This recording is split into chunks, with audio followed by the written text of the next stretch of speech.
সেগুন করে রশিদ মিয়া তার হাতে 2 লক্ষ টাকা চেক তুলে দিচ্ছেন আমাদের আজকের অতিথি। পুলিশ সুপার কক্সবাজার হিসেবে দৃঢ় কণ্ঠে বলতে চাই যে আমার এই জুরিসডিকশন, আমার এই অধিক্ষেত্রে আমি কোন ষড়যন্ত্র সফল হতে দিব না। এখন যেটা করতে হবে, আমরা এই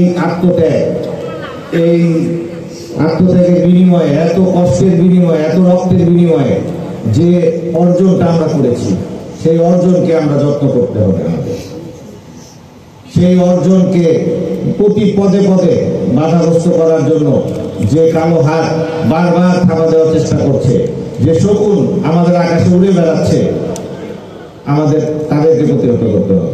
বৈষম্য বিরোধী আন্দোলনের এবং গণ অভ্যুত্থানের যে বিশুদ্ধ চেতনা,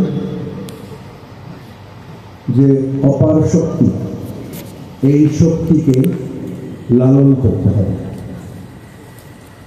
এই শক্তিকে, এই ঘটনাকে, বেদনাকে যেন কোনোভাবেই আমরা হতাশার দিকে নিয়ে যেতে না দেই। আমাদের সকলের দায়িত্ব হবে এই গণ অভ্যুত্থানের যে চেতনা এবং তার থেকে যে উৎসাহিত শক্তি, এই শক্তিকে কাজে লাগিয়ে এই দেশকে গঠন করা। আহতদের পরিবার এবং শহীদদের পরিবারকে ডিসি স্যারের নিজ উদ্যোগে 2 লক্ষ টাকা করে চেক দিয়েছে এবং আহতর পরিবারকেও আর্থিক সহায়তা করেছে। কমিটির বাইরে গিয়ে দুটো কথা না বললে না।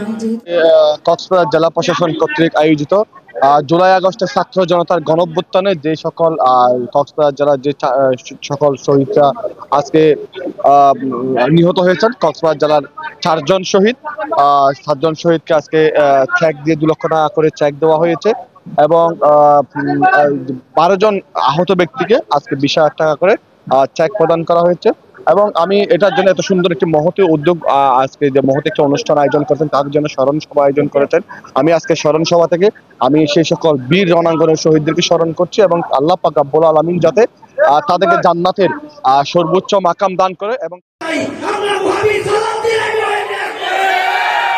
অনেকের প্রতিনিধিত্ব করছি এখানে, যেমন আমাদের যে কমিটি ছিল, চেষ্টা করবো আমাদের যেহেতু আজকে প্রোগ্রামটা আহত শহীদদেরকে আমরা কথা বলবো। প্রোগ্রামের অনেক টাইম হয়েছে, আমরা চেষ্টা করবো সংক্ষিপ্তভাবে মূল কবিতা। কিন্তু এই বাংলা যুগে আবার কাকুতরা জেগে উঠেছে। আমাদের বীর শহীদদের যাদের আত্মত্যাগের বিনিময়ে এই আমি 48-52 দেখিনি, আমি 66-69 দেখিনি, আমি তাদের রক্তের বিনিময়ে আমাদের এই সাফল্যতা, আমাদের এই আন্দোলন সফল হয়েছে। কিছু বলার জন্য সেই উত্তপ্ত আগুনে ছাত্র জনতার বিজয় ছিনিয়ে এনেছিল।